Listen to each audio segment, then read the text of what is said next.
بسم الله الرحمن الرحيم. نستفتح هذه الجلسة مثل ما نواه أهلنا وأسلافنا وأشياخنا وعلماءنا وأئمتنا. الله يدخل نياتنا في نياتهم وأعمالنا في أعمالهم وأخلاقنا في أخلاقهم، وأن الله يفتح علينا فتوح العارفين ويفقهنا في الدين ويعلمنا التأويل ويغفر ذنوبنا ويستر عيوبنا ويكشف كروبنا ويجمع شملنا على الهدى ويؤلف ذات بيننا ويولي علينا خيارنا ويصرف عنا شرارنا ويكفينا شر الفتن والمحن والمؤذين والمعتدين من قريب أو بعيد، ويقضي كل حاجاتنا حسية ومعنوية ظاهرة وباطنة، وأن الله يطول أعمارنا ويوسع أرزاقنا في طاعة الله وطاعة رسوله.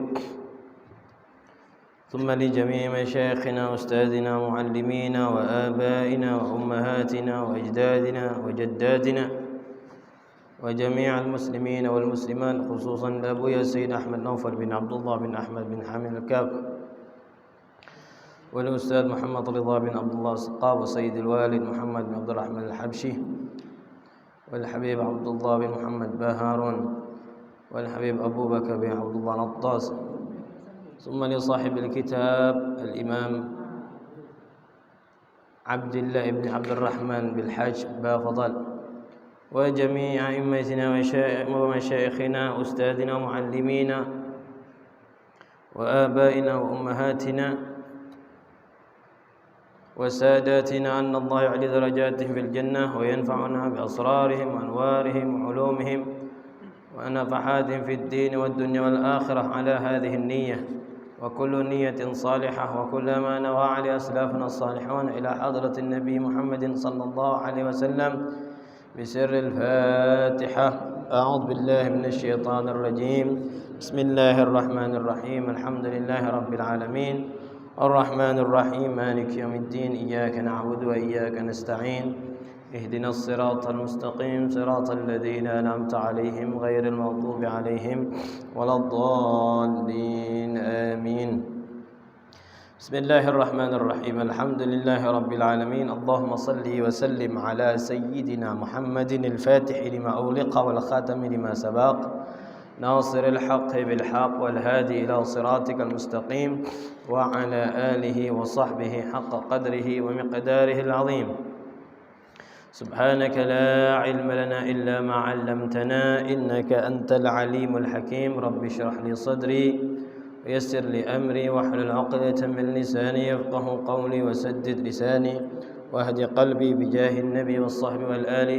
ربي زدنا علما نافعا وارزقنا فهما صادقا. اللهم إنا نسألك فهم النبيين وحفظ المرسلين وإلهام الملائكة المقربين يا أكرم الأكرمين. اللهم علمنا ما ينفعنا وانفعنا بما علمتنا وزدنا علما.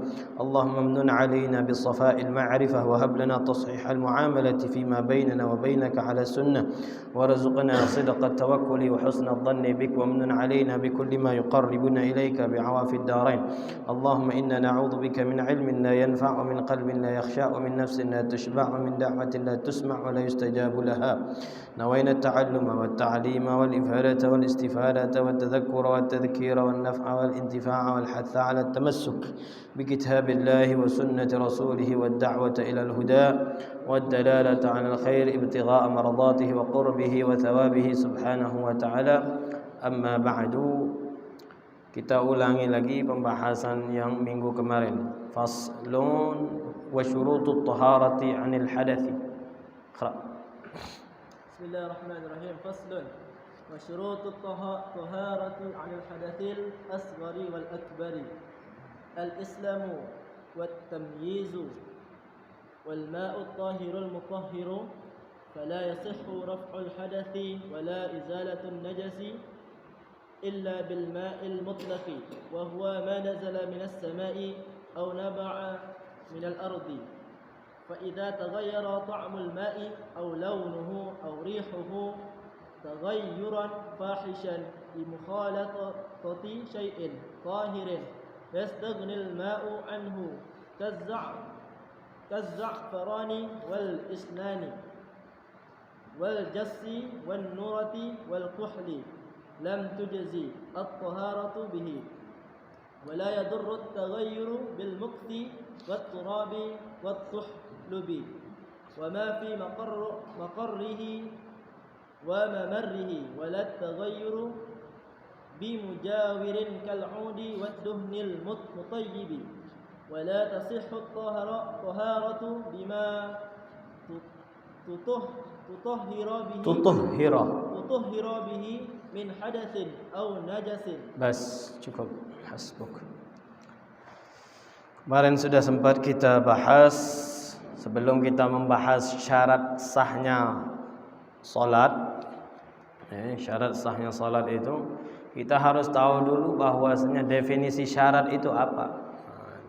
Sebelum kita membahas syaratnya, kita harus kenal dulu syarat itu apa. Kemarin sudah kita bahas ma yalzam min adamihi al-adam wala yalzam min wujudihi wujudun wala adamun lidatihi. Sesuatu yang mengharuskan dari ketiadaan sesuatu. Nah itu mengharuskan dari ketiadaan sesuatu. Wala yalzam min wujudihi, tapi tidak mengharuskan dari keberadaan sesuatu dan juga ketiadaan sesuatu. Sempat kita singgung misalnya seperti wudu. Ma yalzam min adamihi, mengharuskan dari tidak adanya wudu, ya tidak adanya salat, gitu loh. Mengharuskan tidak adanya wudu, ya tidak salat. Tak mungkin orang salat kalau tidak ada wudu. Nah itu maksudnya. Tidak mungkin orang boleh melaksanakan salat kalau seandainya dia tidak ada wudu. Jadi tidak ada wudu, ya tidak ada salat. Nah itu, tidak ada wudu, tidak ada salat. Wala yalzam min wujudihi wujudun. Sebaliknya, dan tidak juga mengharuskan adanya wudunya adanya salat. Nah itu. Jadi kalau seandainya tidak ada wudu, ya tidak ada salat. Tapi bukan artinya adanya wudu berarti adanya salat. Nah, inilah yang namanya syarat. Nah, inilah namanya definisi syarat. Nah, juga kita membahas bahwasanya syaratnya suci dari hadas kecil dan hadas besar. Bahwasanya dia harus Islam. Tidak bisa dia bertoharoh. Jadi hadas kecil, hadas besar itu, kalau hadas kecil ya berwudu, kalau hadas besar dia mandi.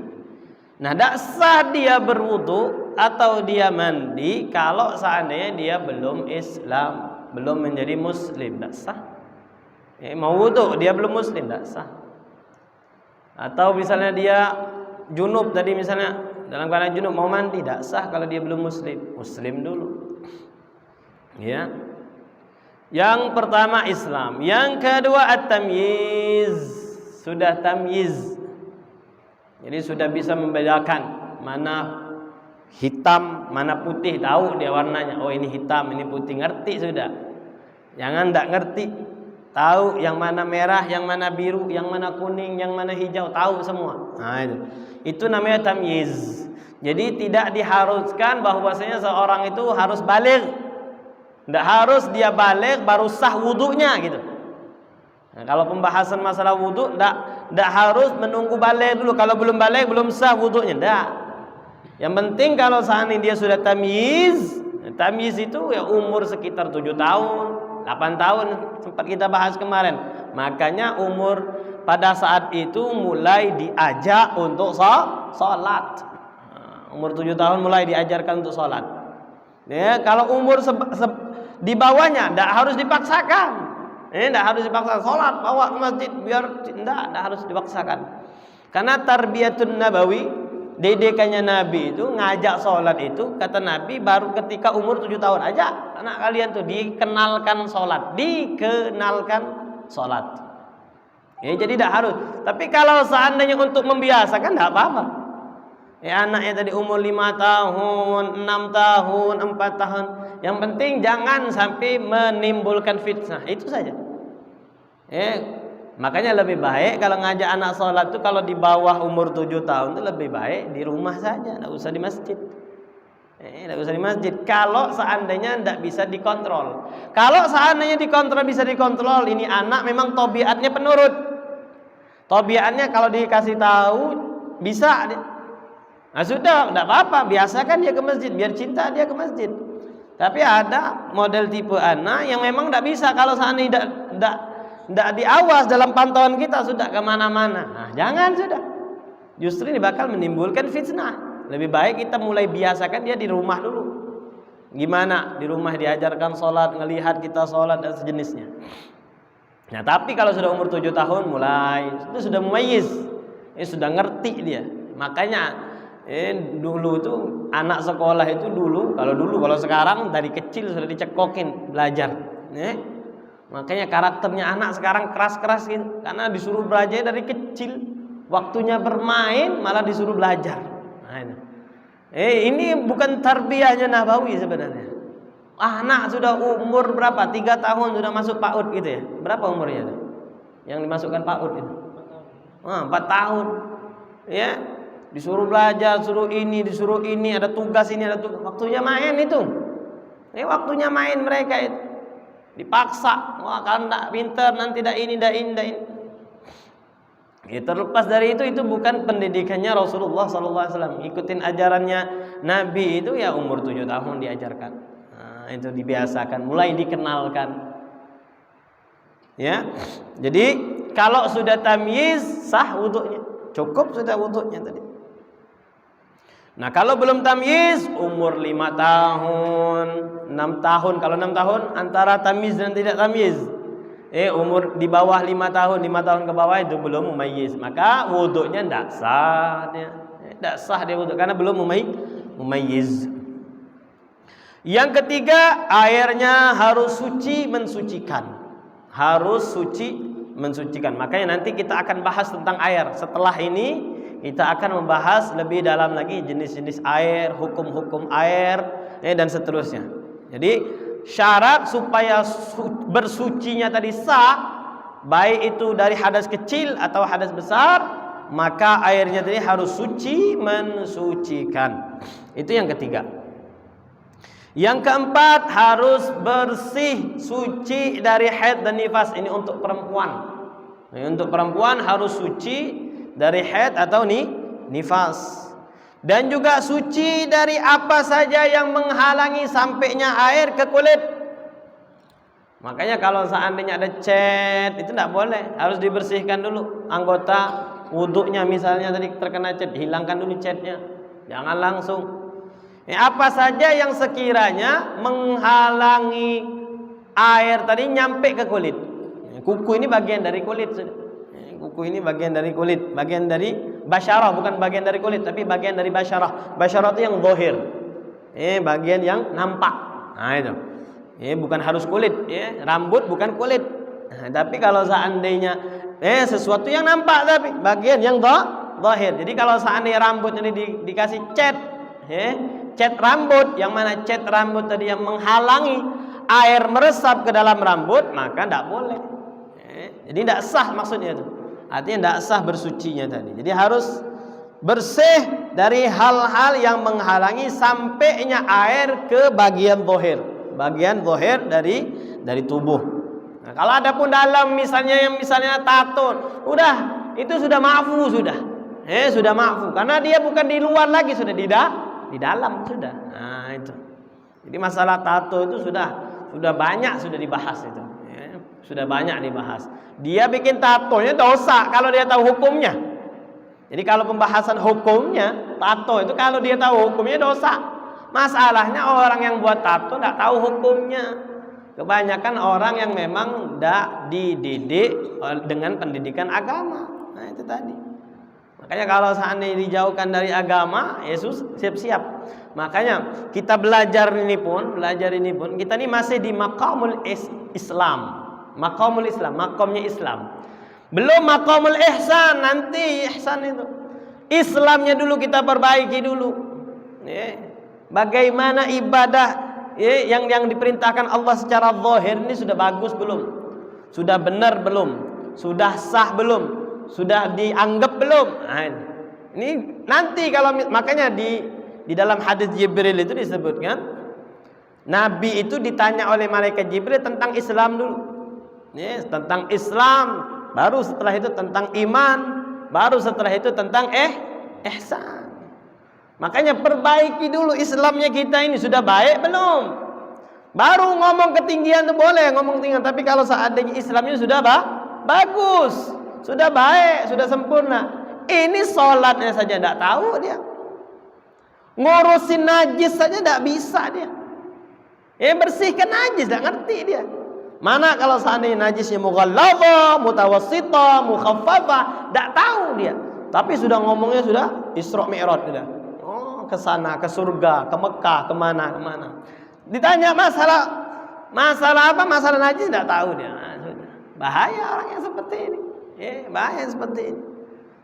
Makanya disebutkan dalam riwayat itu, kalau seandainya beribadah, diriwayatkan dari Nabi, kalau seandainya seseorang itu beribadah, pas kebetulan ibadahnya benar, tapi tidak ada ilmunya, ibadahnya tertolak, tidak bakal dianggap, walaupun benar. Tapi karena dia tidak tahu, cuma ngikut saja, bahasa ngikut saja, ibadahnya tertolak. Makanya kita ini perbaiki dulu maqamul ihsan. Tingkat Islamnya kita ini harus dibenarkan dulu. Baru nanti setelah itu tetap ada pantauan iman kita mulai kuatkan. Setelah itu baru yang namanya maqamul ihsan, an ta'budallaha ka'annaka tarah fa in lam takun tarah fa innahu yara. Nah, ini maqam tinggi sudah. Kalau seandainya dia ibadah tadi, an ta'budallaha ka'annaka, seakan-akan engkau melihat Allah. Atau kalau seandainya tidak mampu, engkau merasa dilihat Allah. Nah, ini maqamul ihsan. Maqamul ihsan itu bisa didapat kalau Islamnya sudah sempurna, Islamnya sudah bagus, tahu dia kaifiyahnya, tata caranya sudah ngerti semua, bisa bedakan mana yang wajib, mana yang sunnah, mana yang haram, mana yang halal, bisa dia. Baru bisa naik itu derajatnya seperti itu. Ini mau ngomong ihsan tapi Islamnya tidak benar, bahaya sekali. Jadi harus bersih dia. Jadi tidak tahu dia mana yang najis tadi yang bisa menghalangi dia sholat, atau mana yang kotor yang tidak menghalangi dia sholat. Jadi yang kelima tadi, bersih dari hal-hal yang sampainya air tadi ke bagian basyarah, ke bagian zahir dari tubuh. Itu yang kelima. Alla yakuna 'alal 'udwi ma yughayyirul ma'a taghayyuran yaslubu ismuhu. Di dalam tubuhnya tadi, bagian toharohnya tadi, misalnya kalau seandainya wudu, bagian wajahnya, tangannya, itu tidak ada sesuatu yang mana kalau sesuatu tadi terkena airnya tadi berubah. Banyak tinta misalnya, tinta. Atau kemarin kita contohkan orang yang manjat pinang tuh, apa namanya itu? Oli apa? Jadi kalau seandainya itu langsung berubah airnya, bau dan segala macamnya, hitam. Nah itu, bersihkan dulu, lap dulu itu olinya tadi, sudah baru kita wudu. Karena kalau seandainya langsung berwudu oli-olinya tadi, air langsung berubah, asalnya putih jadi hitam. Nah itu, jadi tidak boleh langsung kita berwudu langsung, kecuali kalau seandainya ini sudah dibersihkan tadi, bagian yang merubah sifatnya air tersebut. Yang ketujuh, al-ilmu bi fardiyatihima, tahu hukum yang namanya membersihkan dari hadas kecil, membersihkan dari hadas besar, atau kita contohkan wudhu atau mandi wajib itu, tahu bahwasanya wudhu dan mandi wajib itu hukumnya fardu, hukumnya wajib. Bukan apa namanya, dia tidak mengetahui hukumnya tadi, tahu dia. Makanya kalau seandainya dia cuma ngikut saja, tidak sah dia wudhunya tadi, tahu. Kenapa kamu wudhu? Ya karena aku mau sholat. Aku mau sholat, tidak mungkin kalau aku tidak wudhu. Karena kalau seandainya sholat tanpa wudhu tidak sah, karena wudhu itu wajib. Ngerti dia. Kenapa kau wudhu? Ngikut saja. Orang-orang mau sholat dia wudhu, aku ikut. Anda, tidak sah yang seperti itu. Terus yang ke-8, an la ya'taqida fardhan muayyanan min furudihi ma sunnatan. Tidak meyakini, misalnya contohnya kalau wudhu tadi, salah satu dari rukun wudhu tadi atau fardunya wudhu dia yakini sunnah, membasuh wajah dia yakini sunnah. Ini tidak boleh. Tidak sah yang namanya wudhunya nanti. Jadi harus tahu bahwasanya rukun wudu itu semuanya harus dia laksanakan. Makanya tahu mana yang fardu, mana yang sunnah. Jadi tahu misalnya kumur-kumur, oh kumur-kumur hukumnya sunnah. Mengusap telinga itu hukumnya sunnah. Nah, tahu dia. Oh, kalau yang namanya mengusap kepala, mengusap rambut ini fardu, rukun wudu. Kalau seandainya tidak dilakukan, malah tidak sah wudunya. Lebih baik kalau seandainya airnya sedikit, ini yang difokuskan bagian kepala, karena yang namanya telinga itu sunnah. Nah, itu tahu berarti dia. Yang kesembilan, izalatun najasatil ainiyatil lati lam tazal awsafuha bil ghaslatil wahidah. Nah, kalau seandainya masih ada najis, misalnya dibasuh nih, ada darah misalnya. Rupanya ketika dibasuh, basuhan pertama rupanya masih ada darahnya. Oh, belum berarti, masih ada najisnya berarti. Belum sah berarti. Sampai hilangkan najis dulu baru sah tadi. Yang namanya wuduknya tadi atau mandi wajibnya. Jadi hilangkan dulu najis. Najisnya dihilangkan dulu. Tapi kalau seandainya ketika pas wudu, misalnya tadi kita basuh tangan tadi, pas wudu tadi bilasan pertama atau siraman yang pertama sudah mengangkat darah tadi, darah langsung turun. Nah, sudah cukup. Nah, itu sudah cukup. Jaryul ma' ala jami'il ud. Yang ke-10 syarat sahnya toharah tadi, airnya tadi harus mengalir. Nah, harus mengalir airnya tadi, tidak boleh cuman diusap-usap, tidak boleh. Ditempel-tempelkan gitu saja tidak boleh. Airnya harus mengalir. Makanya kalau seandainya orang sakit, kalau tidak bisa, airnya tadi harus banyak, biar airnya tadi mengalir. Misalnya tidak bisa dia pakai kainnya tadi, airnya tadi harus banyak. Taruhlah air tadi di kain tersebut, baru diusapkan. Banyak ngalir. Kalau ngalir, baru sah. Tapi kalau cuma ditempel-tempelkan saja tidak ngalir airnya tadi, maka tidak sah. Tidak sah wudunya tadi atau mandi wajibnya tadi. Tahaqququl muqtadi.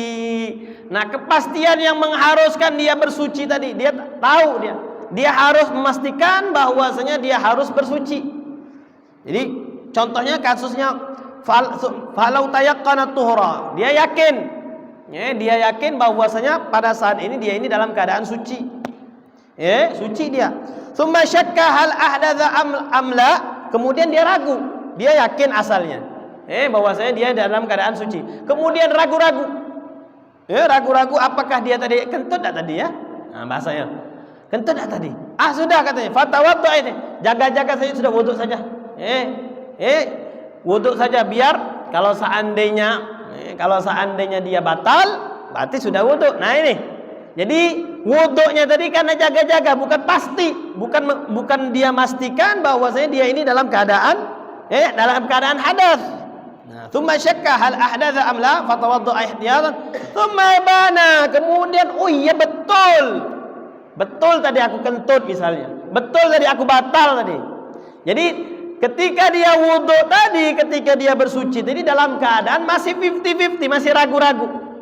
Kemudian setelah dia berwudu baru dia yakin, oh iya betul nih tadi. Memang aku dalam keadaan hadas. Tsumma bana lahu annahu kana muhditsan lam yasihha wudu'uhu. Tidak sah wudunya. Nah, ini. Jadi kalau misalnya wudunya ragu-ragu, lebih baik batalkan saja, pastikan saja. Jadi tadi misalnya saya ini dalam keadaan suci tapi ragu. Ragu sudah batal. Kemudian akhirnya dia wudu untuk jaga-jaga. Kemudian setelah wudu baru dia yakin. Baru dia yakin. Nah, kalau dia yakin, tidak sahlah wudhu dia yang tadi. Fa in lam yabnil hal, tapi kalau seandainya dia tidak yakin, masih ragu-ragu tadi. Jadi keraguan itu masih ada. Keraguannya tadi masih ada. Jadi tidak hilang keraguannya tadi. Kalau tadi sudah kita pastikan, setelah dia wudhu tadi baru yakin bahwasanya aku tuh memang batal. Nah, ini keyakinan tadi belum ada, masih ragu. Fa wudu'ul ihtiyat sahihun. Wudunya tadi tetap sah. Nah, supaya menghilangkan keraguan, lakukan aja hal-hal yang batalkan wudu. Biar sudah, saya yakin pasti bahwasanya saya ini sudah hilang wudunya saya. Itu cara ngobatinnya gitu. Contohnya dengan apa? Dengan megang kemaluan misalnya dia tadi. Ragu-ragu tadi tuh, wudu saya ini sudah batal atau belum? Ragu-ragu sudah. Masuk dia pegang kemaluannya atau dia buang hajat dulu misalnya. Nah, sudah pasti nih. Pasti saya dalam keadaan hadas, sudah yakin. Jadi wudunya tadi tidak ragu-ragu lagi. Nah, kayak gitu. Dawamun niyyah hukman. Nah, tidak boleh dia ketika dia ketika dalam berwudu, niatnya tadi berubah. Contohnya misalnya ketika dia lagi niat, sudah niat nih di awal-awal. Ya, di awal-awal dia niat berwudu. Pas kebetulan tangannya tadi kotor. Nah, berubah niatnya tadi. Ada misalnya kotoran, apa saja kotoran. Jadi niatnya tadi bukan untuk wudu tapi menghilangkan kotoran. Nah, ini berbahaya. Ini bisa menyebabkan niatnya tadi tidak sah.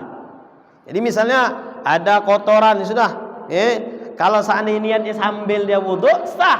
Tapi kalau seandainya dia lupa niatnya tadi, terus-teruskan saja bahwasanya dia sudah merubah niatnya tadi dari yang namanya wudu cuman hanya sekedar menghilangkan kotoran saja, maka wudunya tadi, niatnya tadi tidak sah, terputus.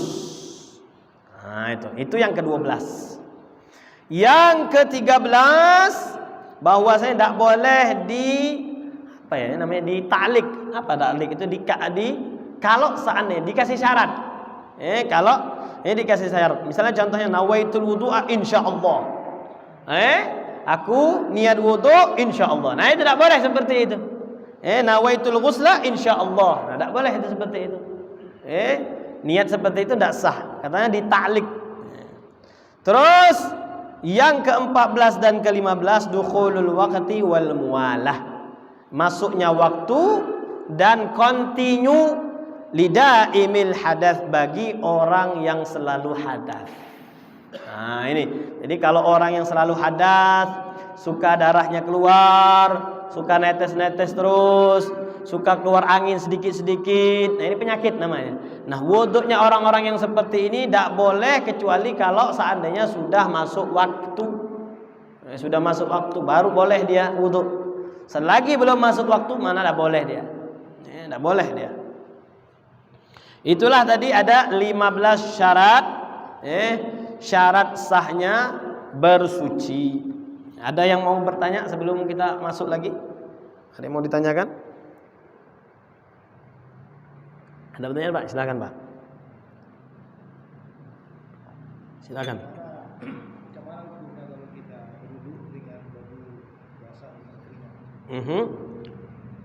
Kita wudu tapi badan kita keringat. Oh, tidak jadi masalah karena keringat bukan najis.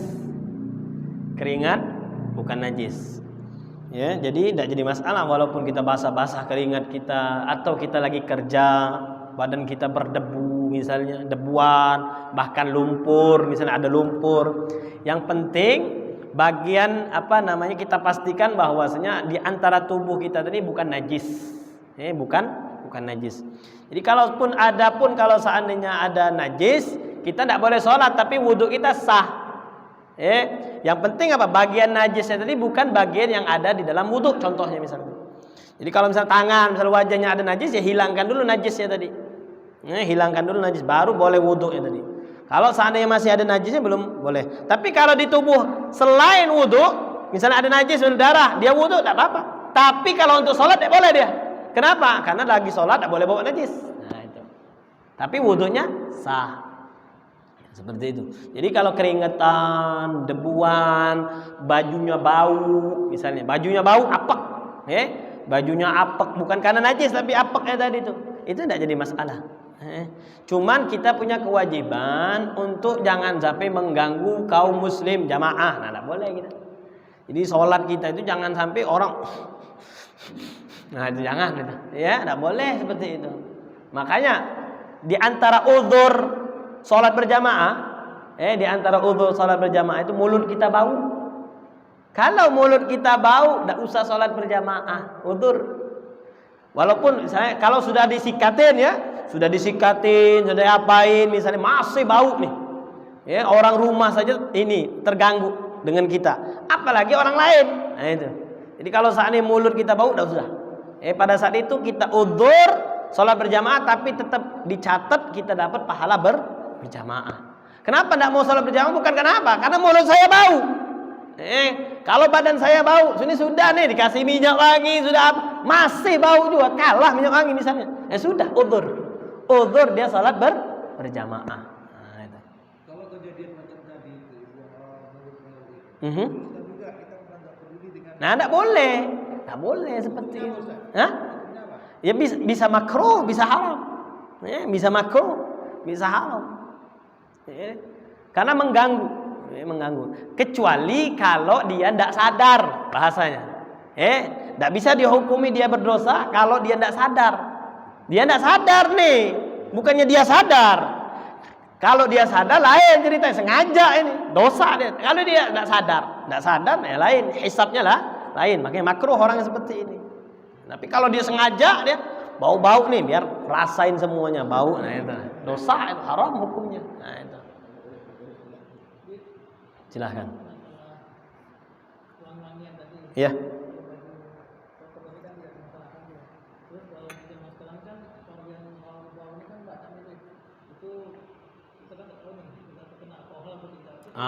Masalah alkohol ya.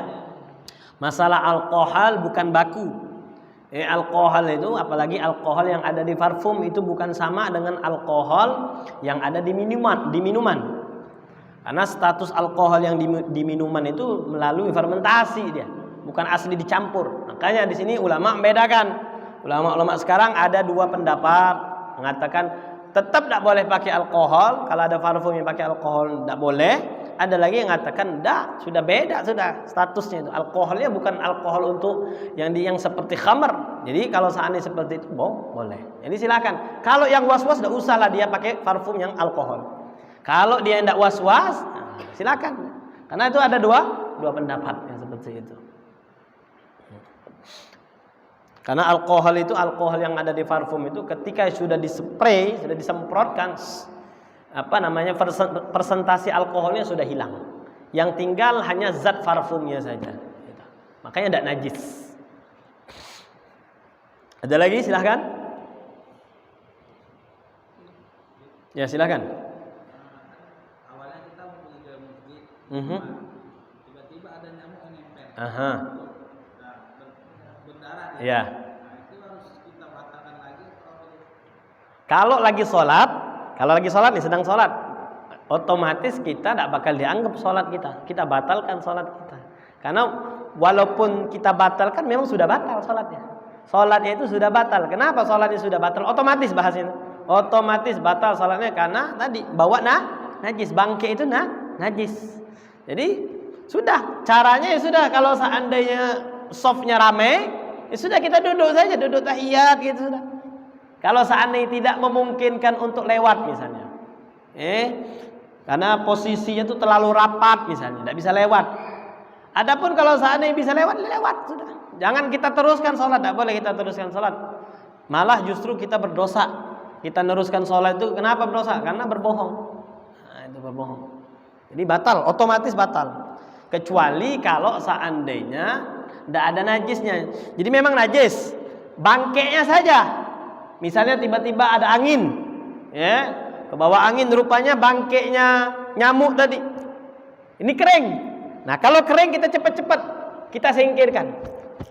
Ya, misalnya contohnya itu misalnya misal tisu tuh, misalnya ada tisu. Contoh kita taruh tisu ini, misalnya tisu tadi bangkai.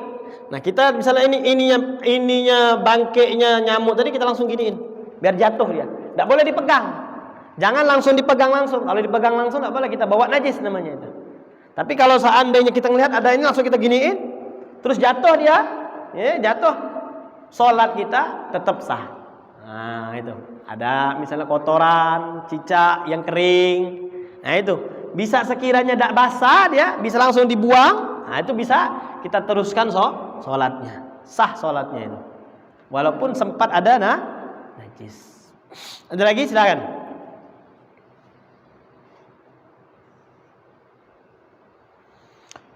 Kalau tidak ada, kita lanjutkan sedikit. Ada pertanyaan? Ada pertanyaan?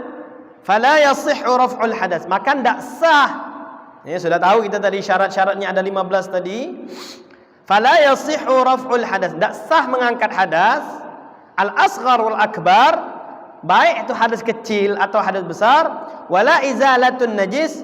atau dan juga tidak menghilangkan najis dan tidak sah menghilangkan najis illa bil ma'il mutlaq, kecuali dengan air mutlak, air yang suci mensucikan.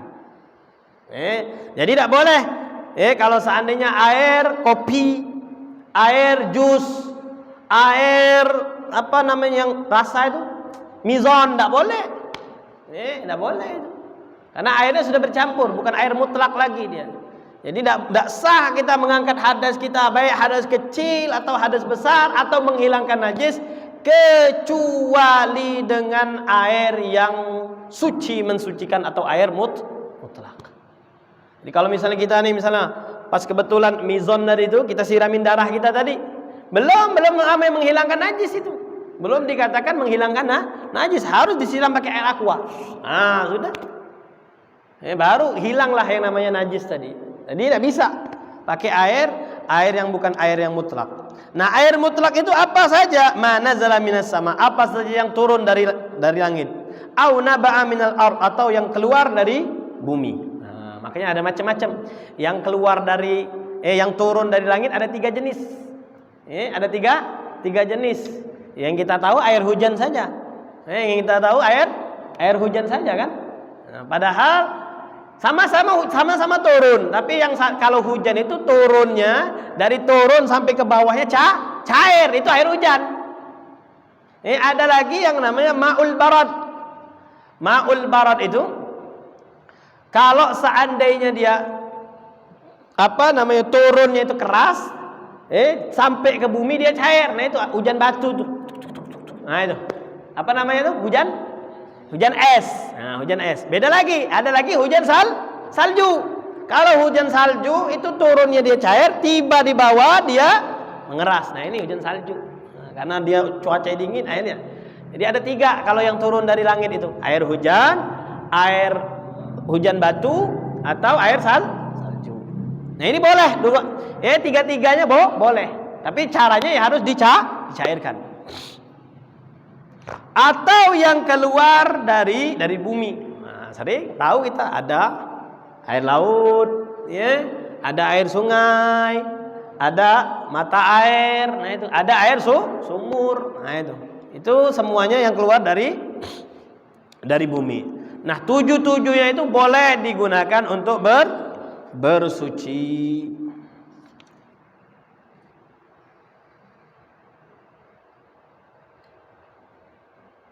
Watan qasimul miyah min haitsul hukmi ila 3 aqsam. Adapun, nah sekarang tadi kita sudah menyinggung air kan, sudah membahas tentang air. Nah sekarang mari kita bahas tentang hukumnya air. Jadi air pun ada hukumnya. Tapi hukumnya itu bukan wajib, sunnah, makruh, haram. Kalau bahas hukum itu nanti lihat dulu, ini hukum air. Berarti air ini hukumnya bisa digunakan untuk bersuci, tidak bisa digunakan untuk bersuci, atau ini berbahaya, jangan digunakan untuk bersuci. Nah, itu. Ada yang bisa digunakan untuk bersuci, ada yang tidak bisa digunakan untuk bersuci, ada yang jangan digunakan untuk bersuci. Nah, itu. Yang pertama air tadi, air mutlak at-tahur, air yang suci mensucikan. Sudah suci dia terus bisa mensucikan. Tadi air yang kita singgung tadi. Air yang kita singgung, air yang turun dari langit atau yang keluar dari bumi. Nah, adapun dari segi karohah, makruh, airnya ini suci mensucikan, airnya suci mensucikan, tapi makruh digunakan. Tapi makruh, tidak sampai haram, tapi makruh digunakan. Itu ada 2 katanya. Air yang terjemur matahari, panas betul. Air yang terjemur matahari, panas teriknya itu. Itu hukumnya makruh. Kalau mau digunakan untuk bersuci sah, tapi makruh. Atau yang terlalu dingin sekali airnya, itu juga makruh. Makanya sholat zuhur itu kadang disunnahkan takhir. Kadang orang ini mikirnya kalau sholat itu paling pokoknya afdal waktu. Kadang sholat itu disunnahkan untuk dimundurkan. Dimundurkan. Seperti contohnya kasusnya kalau sana terik, panas betul, zuhur itu panas betul, sudah akhirkan, sunnah. Karena Nabi pernah mengakhirkan waktu zuhur, tidak langsung masuk waktu langsung adzan. Tidak langsung waktu, langsung adzan. Kenapa? Karena terlalu panas. Biarkan orang, karena sholat itu pengenin kenyamanan. Kalau lagi panas-panas betul mana nyaman. Tapi alhamdulillah sekarang sudah enak. Masjid dulu berbeda dengan masjid sekarang. Sak panas-panasnya tetap nyaman. Ya. Di Masjidil Haram itu sak panas-panasnya ininya tetap adem. Nah itu. Jadi tidak ada alasan. Nah, bahasa nanti panas kan tidak ada alasan. Masjidnya enak, musholanya enak, tidak ada alasan kalau kayak gitu tuh, ya. Kecuali memang males dia, males. Atau terlalu dingin juga, itu juga tidak dianjurkan untuk digunakan airnya tadi. Yang kedua, yang makruh digunakan air walaupun airnya tadi suci mensucikan, kalau seandainya airnya tadi air dari tempat yang pernah diturunkan azab.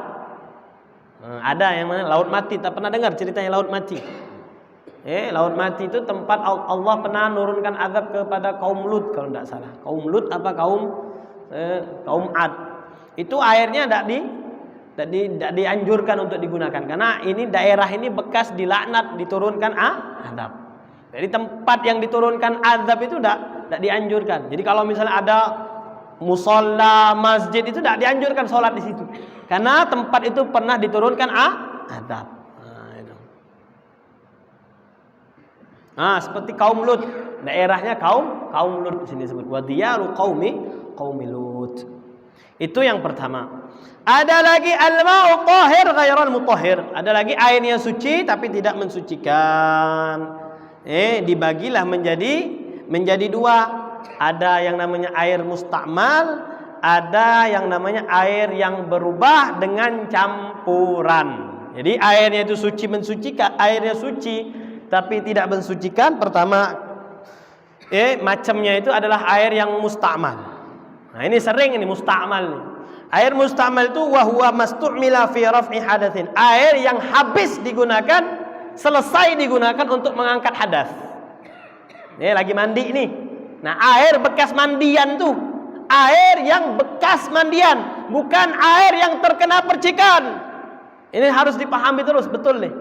Air yang bekas digunakan untuk mandi atau air yang bekas digunakan untuk berwudu, itulah air mustakmal. Jangan sampai kadang orang suka was-was lagi kena percikan karena di kamar mandinya itu kolamnya kecil. Tidak nyampe 216 liter, tidak nyampe 2 kullah. Misalnya ember atau gentong yang tidak sampai, akhirnya dia was-was, habis wudhu tadi itu kena percik. Dari wajah saya netes ke situ, langsunglah dia tidak berani dia gunakan bak tadi, karena mustakmal. Nah ini pemahaman yang menyulitkan. Islam tidak seperti itu.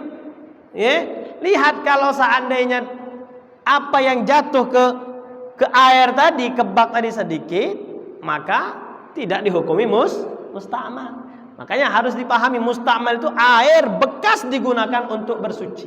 Bekasnya tadi wudhu kita jatuh, air yang jatuh dari wajah kita, itulah air mustakmal. Semuanya tadi, bukan tetesannya saja, bukan percikannya saja, air yang tadi itu. Atau digunakan untuk mandi wajib. Nah, air bekas mandi wajib. Tapi umumnya jarang dipakai lagi. Air yang seperti ini tidak pernah dipakai lagi. Siapa yang mau pakai bekas kayak gini? Bahkan ada yang mindsetnya itu memahami ini sudah najis air ini. Nah itu, ya. Jadi harus dipahami air yang namanya mustakmal itu. Terus yang kedua, al-ma'ul mutaghayyir bima khalatahu min at-tahirati taghayyuran fahishan. Air yang bercampur dengan sesuatu yang suci. Bubuk kopi suci, bubuk teh suci, susu suci, apalagi semua yang suci, sirup suci kan itu kan bisa diminum, dikonsumsi. Nah itu kalau seandainya airnya tadi bercampur dengan zat itu, maka hukumnya air tersebut suci tapi tidak mensucikan. Nah itu, ya. Dan yang terakhir al-ma'ul mutanajjis, air yang terkena najis atau bercampur dengan najis. Wallahu a'lamu bis-shawab. Berapa menit lagi? 5 menit lagi. Nah, kalau seandainya ada yang mau bertanya silakan. Silakan. Iya. Air terkena kotoran. Najis, jelas najis airnya tadi. Tapi lihat dulu tangki komposisi airnya tadi, lihat airnya tadi. Ya, airnya dikatakan air sedikit atau air banyak. Airnya itu sedikit atau banyak, itu harus tahu, kita paham. Kalau seandainya airnya tadi di atas 216 liter, 216 liter, berarti ini kategorinya air banyak. Nah, kalau air banyak tidak otomatis langsung najis, walaupun kita melihat besar itu.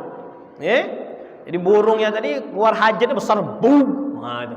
Lihat dulu airnya. Lihat dulu sifat air berubah nggak gara-gara kejatuhan kotoran tadi. Kalau seandainya warnanya berubah, atau beraroma, bau dia, atau rasanya berubah, baru dihukumi air yang banyak tadi najis. Kalau seandainya tidak berubah, dia sama sifatnya tadi dari sebelum kejatuhan najis tadi, maka air itu tetap dihukumi suci, mensucikan. Tinggal buang aja tadi kotorannya tadi. Nah, itu. Jadi ada dua kemungkinan. Bisa otomatis dia langsung najis walaupun tak berubah, bisa dia walaupun besar najis nanti tetap airnya dihukumi suci. Lihat dulu sifatnya. Airnya banyak atau sedikit. Dan lihat sifatnya airnya tadi. Banyak atau sedikit. Jadi berubah atau tidak berubah. Jadi kalau seandainya berubah, airnya banyak walaupun airnya 1000 liter. Makanya walaupun airnya tadi 1000 liter, ketika kejatuhan najis tadi, bangke tadi misalnya sebangke berubah dia bau, sudah 1000 liternya tadi harus dibuang. Kalau seandainya tidak bisa memungkinkan lagi, ini mau ditambah pun tetap bau dia misalnya. Kadang bisa dirubah lagi, air yang najis tadi bisa dirubah lagi jadi suci. Kalau seandainya ditambah misalnya, dengan ditambah hilang baunya tadi, sudah suci lagi dia. Atau dikurangi. Dikurangi tadi tetap di atas 216 liter misalnya. Sudah dikurangi tadi, maka air tadi menjadi suci, mensucikan lagi. Tapi kalau seandainya walaupun ditambah, dikurangi, tetap airnya tadi bau, sifatnya sudah hilang, maka airnya tadi najis.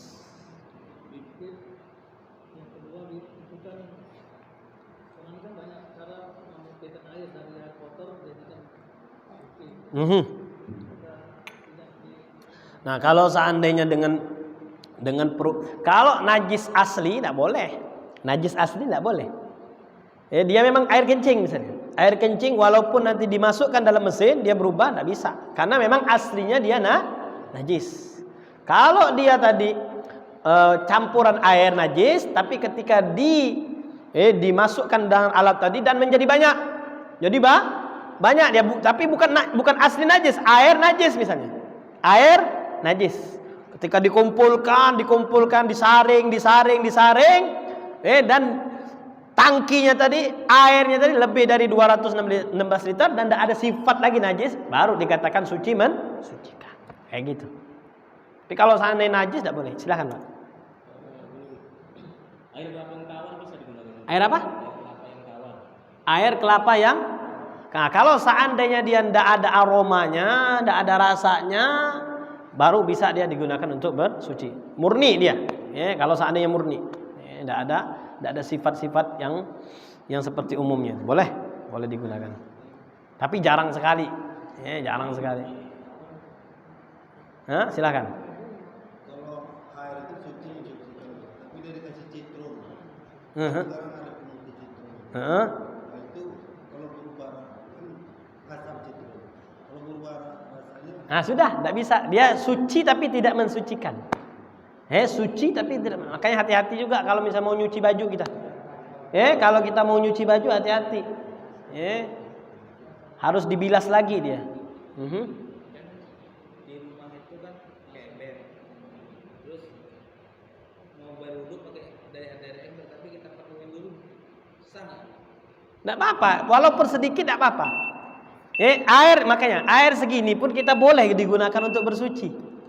Yang penting apa? Yang penting tadi, ketika air tidak campur dengan apa saja, tidak bercampur dengan apapun.